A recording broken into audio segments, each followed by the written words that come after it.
Okay, let's see if you can hear me. Are your yeses too expensive?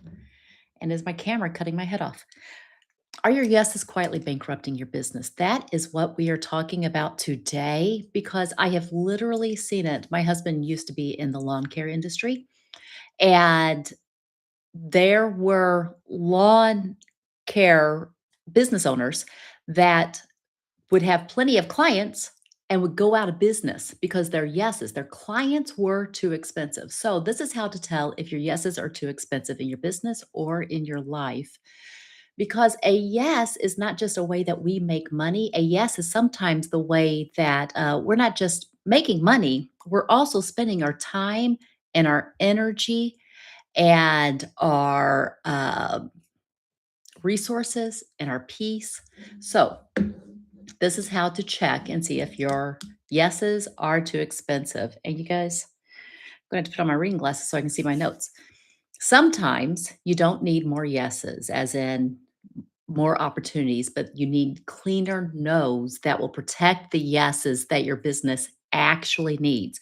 And that has been the theme for the last 4 weeks.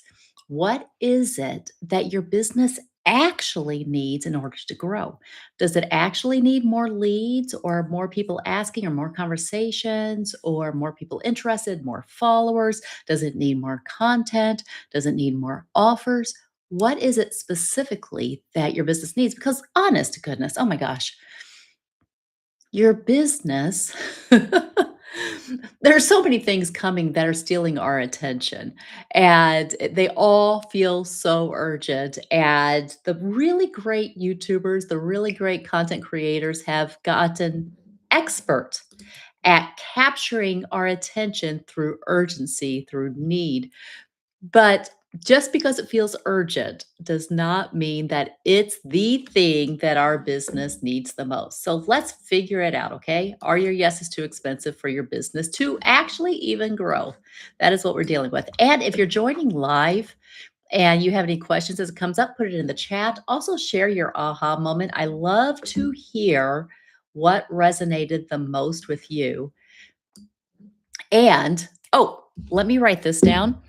I am going to tell you at the end one no that made me $3,000 the very next day. Let me write down on a sticky note so I don't forget. The no that made 3K the next day. All right. Sticky notes are my favorite. All right. So, 3 ways that your yeses might be actually bankrupting your business or your life. So, here's the first mistake. What I call the eager beaver yes. This is the yes that we say yes to anything and everything that comes our way. Now, this might be because you're starting out and you need all the yeses right now, like because you're figuring out some things, like you're figuring out your offer. Or you might be saying yes because, like I'm in a season right now where I'm saying yes to new things, but that is like a personal growth tool, like get out of my shell a little bit and try more things. But some of us are saying yes because we are really truly afraid of missing out on something. And it just feels like it's so counterintuitive to say no. So we say yes to, can you do this? Yes, I can. Can you do this? Yes, I can. Can you do this? Yes, I can. The problem with this is that it creates an offer blur in other people's minds. Like people don't even know what it is you actually do. So as you're saying yes to the multiple things right here, people don't actually know how to refer you, except say, well, it seems like they can do anything. And everybody's like, well, do I want to hire the person that can do anything and everything?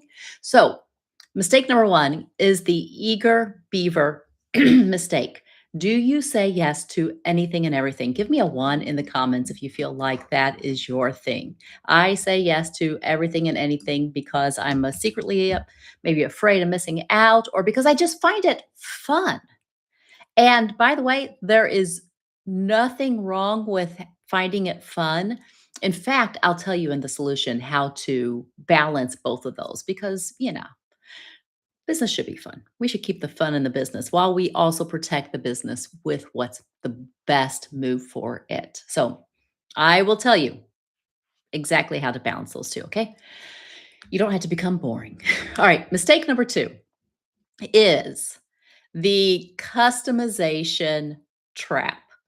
This is where you have a client in front of you and they're like, oh, but what about this? Or what about this? Or can you change this? Or you can change that. And this is a huge, I mean, it might for a minute sound very exciting to our brains, like, ooh, let's see if we can do it. But it can quickly become very energy draining.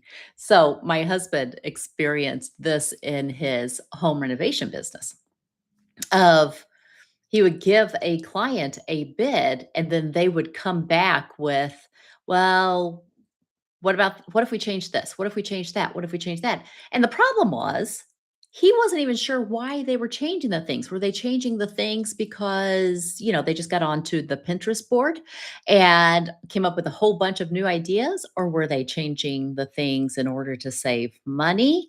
Or were they changing the things? What was going on? Were they not even close to buying and they were just in the dream state? So I'm going to share with you in a second how to fix the customization trap of can you add this? Can you do this? Can you try this? All right. But the third mistake, and I think this is the one that many business owners and entrepreneurs fall into frequently without even realizing it. I've asked my clients before, it's like, write down everything that is an open decision in your mind. And they write it down, and just putting it on a piece of paper is a huge realization of, oh my gosh, so much energy through all these open tabs. So, mistake number three is the slow, excuse me, I said it wrong. The slow no energy leak. As in somebody, I got this idea, by the way, from that TV show, How I Met Your Mother, where I think it was Lily, they were accusing each other of keeping old boyfriends and old girlfriends on the hook, So instead of breaking it clean, like, no, no, no, I'm not interested in you. We're moving on. They would say, I can't be with you right now. So there's no clean break. And so the other person would stay on the hook. Is that secretly, accidentally what you are allowing your potential clients to do to you? Give you the slow no because you're afraid of hearing just the clean no. I was talking to a client this week and we were talking about how very much yes lives in the land of no's. But if we're afraid of hearing the no's, then we'll never get an actual yes no conversation, a consult. We won't even know if we've had a consult because we've just kind of like vaguely put our offer out there, but there was no opportunity to say yes or no. And most people hate being put on the spot of having to decide. And they also hate disappointing other people. So we live in the nebulous land of maybe. Like, maybe, let me just think about it. I'm going to tell you how to fix this with grace. But ask yourself, how many maybes am I carrying around in my life that are weighing me down and slowing me down? Maybe I'll do this. Maybe I'll do that. Um, maybe I'll join this networking event. Maybe I'll have this opportunity. Every single one is an open tab in our brain that is robbing us of our either our attention or our energy or our confidence, like our certainty. So, the eager beaver trap, the customization trap, and the slow no energy trap. So, how do we solve the eager beaver yes? Find one offer and make it repeatable and referable. As in, You're like, "What do you mean?" I mean, I've got multiple offers. Yes. But if you wanted to build a business solely, this is how I like to answer this question. If you had to build your business solely on referrals, this question is so good, by the way, and I'm going to point out why in just a second. If you had to build your business solely on referrals, what is the one thing that you want to train people to refer you as? And when you think about that, you realize, oh, if we have too many offers, it creates an offer blur and then makes it really hard for people to refer. Oh, you guys, I just rhymed. Offer blur makes it hard to refer. So people can only remember one or two things at a time about you. Make it so easy. I'm not saying you can only do that thing, but make sure you're known so strongly for the one thing. I can help clients in so many ways. Identity transformation, changing a relationship, bettering your marriage, all those things. What I want to be known for is that I will help you find the one move in your business to help you grow this week without adding more to your plate. I love helping business owners simplify their business so they're more profitable and so they have time for an actual life. Why do I love that?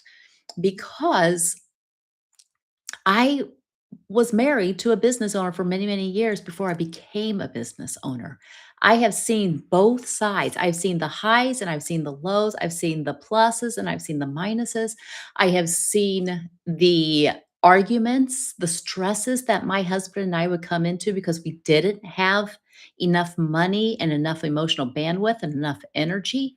But I also saw that business itself was the potential future vehicle that would give our family freedom and expand our future. And so I just became obsessed with the idea of how do we do it and how do we do it well? How do we do it without burning it out? How do we help other business owners not sacrifice their family, which is the reason why they started their business in the first place? But how do we have both? I am tired of this idea that to make your business grow, you have to sacrifice all the other things. You have to turn off all the other burners. You have to give up on the hopes of having a great marriage or being a great parent to your children. So, when I really thought about out of all the things that I can do as a coach, what's the one thing I want to be referred to? It's I want you to refer me to any business owner that feels stressed out and under a heavy load and wondering, how can I grow when I'm already working harder? I cannot even sustain how hard I'm working, the 60 to 80 hours a week as it is. Okay. Now, what is the beauty of this move? You stop hyper focusing on the person in front of you, thinking they have to be my client, and it becomes like this weird little relationship of like, are they my client? Or are they not? We got to figure it out. And you broaden your client base because every person you meet could be a potential referral source. I think this is so much better than hyper fixating on the person in front of you as this, they might be my client. They may or may not be your client. But wouldn't it be great if they became a referral source for you? That would be amazing, probably for your business. All right. So, the eager beaver, yes. How do we solve this? Create one offer that you can teach other people how to refer you. So, April helps business owners who are overwhelmed simplify their business so they can make more money. That's how I would hope that they would say it. I say it, find the one move that you can that'll help your business grow this week without adding more to your plate. Either way, okay? But find the way to, who is your client and how can you help them? Teach other people to say that. You don't have to only do that, but that will help with the offer blur. Okay. The eager beaver, yes, creates the offer blur. Here's the referral. All right. Second mistake, the customization trap. I love this solution. I think you're going to love the solution, especially if your business is the type that that bids in order to get the work. So maybe you do a free bid, okay, instead of a paid bid. By the way, nothing wrong with doing a paid bid, but this is what I like about this one. Go to your client, or put your potential client, and ask them two things. Find out two things from them. What is your dream list? Like, what are all the things that you could have if you could have them? Give them to me. And then find out the second thing. What is your actual budget? And then do what you see the real estate agents on all the popular TV shows do. This is where I got this idea. There's nothing new under the sun, people. Uh, create two bids. Create their budget bid and create their dream bid. And then just let them decide which one it is. I had a coach that did this to me last year. I reached out and I said, I need a day with you. Could I travel up to you and talk with you for a day and kind of get my head straight about my business for the next year? And she's like, I would love to work with you. And also, yeah, let me write up an offer. And she came back to me with two offers. She came back to me with what I asked for and an upgrade. And guess which one I picked? I picked the upgrade because I was like, that sounds even better. 2 days and what you're talking about, I want this option. What this does, even though it might seem like, wait, I'm creating more work. No, you're creating actually more opportunity.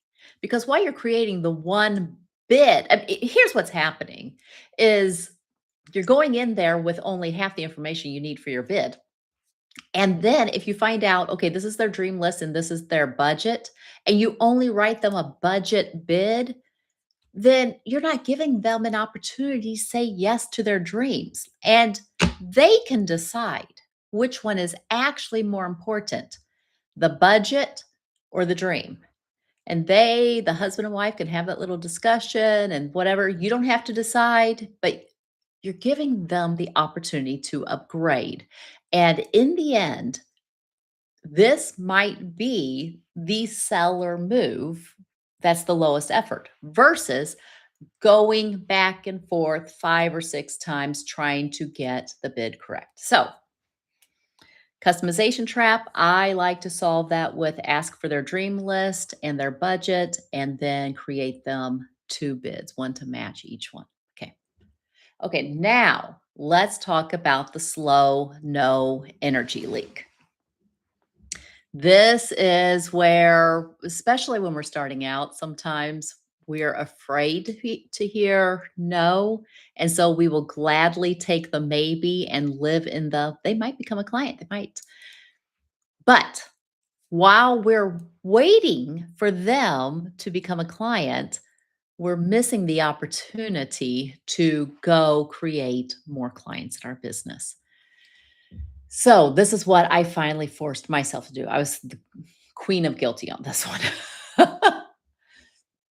I would make the offer, ask for the yes, ask for the no, hold on. And if they really weren't certain yet, then I would ask them what was making it hard for them to decide.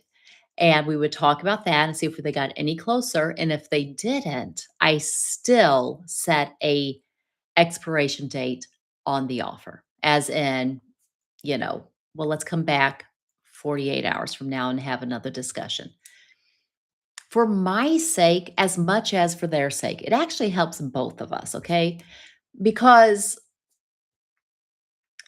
most times when people are saying maybe, they like to think that they're leaning yes, but they're actually leaning no. Yes lives in the land of no's. The more no's we get, the more yeses we're going to get. This is what I learned from Stephen Chandler. So don't fear the no's, embrace the no's. I'm not saying don't push for a no, as in like give me a no now, but don't think that a maybe is going to avoid the no. You want to get to an answer, a clean yes or no as soon as possible. And so my cheat when I wasn't comfortable getting to the clean on the call was to then set a 48-hour deadline as in, okay, well then we need, we'll finish this up because neither of us need to be left on the hook on this. This is in service. This is in highest service to any well, especially to my clients, as I'm like, I'm all about saving them time and helping them become time rich. It's like you do not need another energy leak in your life. You do not need to hang on to this potential possibility, but it's not actually really a possibility because we're not going to follow through with it. All right. Now, on that, here is my favorite. I'm going to share what my mentor said. I love this line so very much. Some of you listening might know who I'm talking about. And if you do, put it in the comments. He would always say, tell me yes or tell me no, but tell me fast because I've got to go.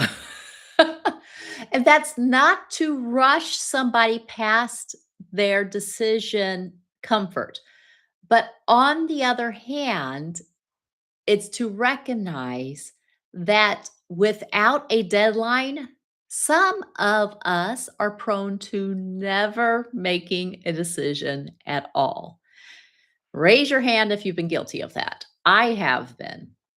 I have, but I will say this. This may start out as being like a personality trait or a way that you are, but this can completely be changed. And as a business owner, becoming a decisive decision maker, like figuring out what is it that I actually need to know to make a decision, understanding that we never get to know all the things. This will change everything in your business. So, oh, which by the way, I should tell you, if you're really struggling in this area, I recommend that you download my 1 minute decision filter. It's 3 questions to help you make confident decisions in under a minute. So go to aprilbragg.com/decide. Um, but that will just kind of start training you into what is it, what is my process for making decisions more confidently, more quickly. Because a confident decision doesn't require a whole lot of time. It requires understanding what am I hoping this decision will do for me? Okay. So let me check in with you before I tell you the no that told that, what was it? I said the no that made $3,000. Okay. Mistake number one, the eager beaver. Yes. If you're making that mistake, give me a 1 in the comments. Mistake number two, the customization trap. If that's the one that catches you, give me a 2 in the comments. And mistake number three, the slow no energy leak. If that's the one that catches you, give me a 3 in the comments. That was the one that would always catch me, was the slow no energy leaks. And in before I tell you the story, let me tell you the one move this week. So, when you're thinking about, are my yeses too expensive? Because understanding this, again, you can have yeses, so many clients that you can literally go bankrupt. Like, think about it this way. If you are charging $40 a lawn, this is what we saw, $40 a lawn, and it costs, and gas just goes up just a little bit, because of things happening, overseas. You can't raise your prices fast enough you might be spending money to cut people's grass, especially if you've got labor costs and equipment costs. And so then somebody says, can you mow my grass? Every yes that you say is moving your business faster to bankruptcy if you don't know how expensive your yeses are. As in, how much does it cost me when I say yes? That's just the money side. But for me, as an introvert, as an HSP, highly sensitive person, in case you're not familiar with that term, when I say yes, there is an energy cost that comes. And so because I'm also trained to go deeper into problems, then to say yes to too many shallow opportunities and too many, like yes to this and yes to that will drain my energy to where I have no energy to do my actual large money making opportunities. Which brings me to the story. So, when we were moving from one house to the next, in fact, we were moving states. We decided to have a big sale. We decided to sell almost everything in our house and do a big garage sale. And we would have made several $100 probably with the stuff. But so we laid all the stuff out in our living room. And I mean, we had so much stuff. And it was Sunday afternoon. And my husband says, "Hey, somebody wants to just come in and see what we have for sale in case we might need something." And I'm like, "Oh, and Sunday afternoons was our like kind of quiet family time. And so kind of disrupted me a little bit, but oh, okay. Well, look. And so he brought the guy in. The guy browsed our stuff for like 45 minutes. In the middle of it, he called his wife and said, "Hey, babe, do you need another can opener?" I had $1 on that can opener. And he said, she said, "Oh, yeah, probably." I think he bought the can opener. 45 minutes later, I had made $1. And I was like, "Oh, we can't do this. We I my this is I am so like this took up so much of my energy and my time and my attention, and we only sold $1 worth." I told my husband after he was gone, I'm like, "Let's just give it all away. Take it all to Goodwill." So my husband's like, "If that's what you want to do." And I'm like, "Yes, please." So we packed it all up. He took it out of the house, put it in Goodwill. The next morning, I woke up so relieved. I was ready to focus on my business again. And a former client reached out and said, "Hey, I'm struggling with this. Do you have time to talk?" If I had been consumed with all the people that were coming through our house, I would not have had time to talk. I would have been busy doing the garage sale. But I had time to talk and I had time to be present and I had time to hear and I had time to make an offer. And I said, "Yeah, I think we can do it. I don't think it would take us long. 3K, how does that sound?" She says, "It sounds great. Let's get started immediately." That no made me 3K.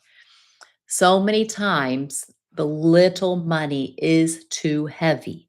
The little yeses are too heavy, and they're distracting us from the big but powerful and leveraged yeses in our business and in our life. So, what is it costing you every time you say yes? It's how much is it costing you to deliver on that yes? How much is it costing you to pay attention to that yes? How much is even if that client's paying you, are they a high demand client? Like, would you like 8 more of those clients? Or would you like to fire that client? Sometimes firing a client might be the most powerful business leverage move you can make. How expensive are your yeses? Because let me tell you this, especially as a business owner who is trying to run a business for their family and trying to create a bigger future for their family and trying to do business and family and faith or service well, or even just great hobbies. Your time is worth sometimes so much more than the dollar amount you have put on your time. And we need to get honest about that. Like, how much are you actually valuing your time? Or are you undervaluing your time because you've never been taught to teach it? Now, I said I was going to keep this in under 30 minutes, and I've got less than a minute to tell you. The one move is ask yourself this: if every yes is a no to something else, the next yes I say, what do I need to say no to? And then if you feel like you'd like more help in finding the most powerful yes in your business, then I invite you to my very next Time Rich Business Reset. So we'll find the one move that you can take this week to grow your business without adding more to your plate. go to aprilbragg.com/reset. But hurry, there's only 15 spots on that. Okay. And it's live. There will be no recording, but I hope to help you there if you'd like it. All right. This has been fun. Like I said, I want to keep this under 30 minutes and drop me your questions. Tell me your aha moment, and I'll talk to you next week. Bye bye.